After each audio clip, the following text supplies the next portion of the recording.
Қайырлы күн, құрметті оқырмандар. Бүгінгі тақырыбымыз жатыр қуысына қандай эмбрион қондырған жөн, және де бластоциста дегеніміз не? Жалпы бластоциста дегеніміз бұл эмбрион жатырға имплантациялану алдындағы оның даму кезеңі болып табылады.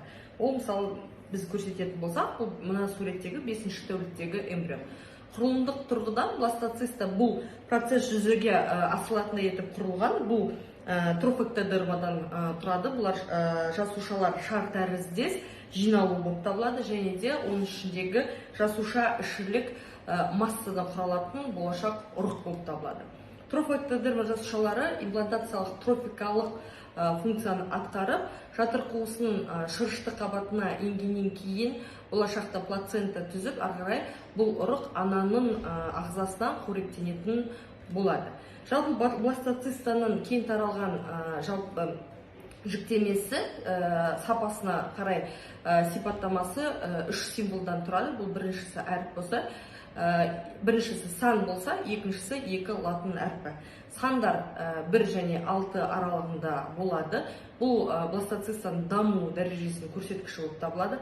1 дегеніміз бұл енді пайда болған қуысы бар бластоциста, ал 2, 3, 4 дегеніміз оның өлшемінің өсу көрсеткіші болып табылады. Ал 5 бұл хэтчинг кезеңіндегі немесе жалпы бластоцистаның ішінен эмбрионның жаңағы қабығынан ажырап келгені, ал 6 деген санымыз бұл қабығынан толық ажыраған эмбрион болып табылады. Ал трофэктодерма және де жасуша ішілік масса сапасы А, Б және С болып латын әріптерімен белгіленеді.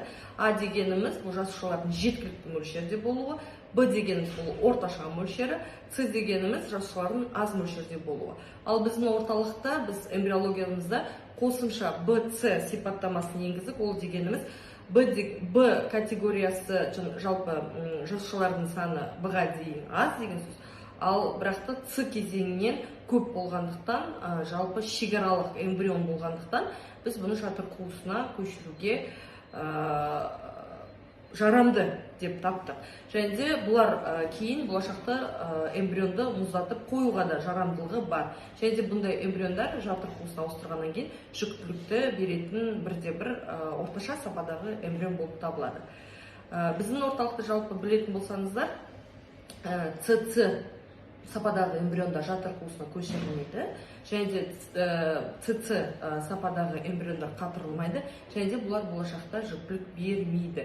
Сол себептен біз пациенттерімізбен сөйлесіп, әрине бұл эмбрионды қатырмауға да, жатыр қуысына көшірмеуге де жалпы біз тағайындаймыз.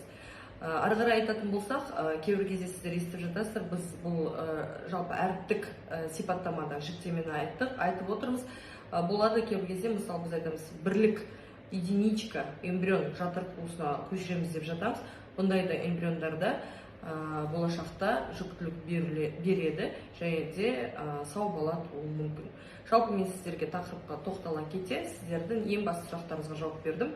5-ші тәулікте келетін немесе ертіп салуға келетін пациенттердің сұрағы менің эмбрионым қандай дегенге. Барлықтарыңызға сәттілік, рахмет.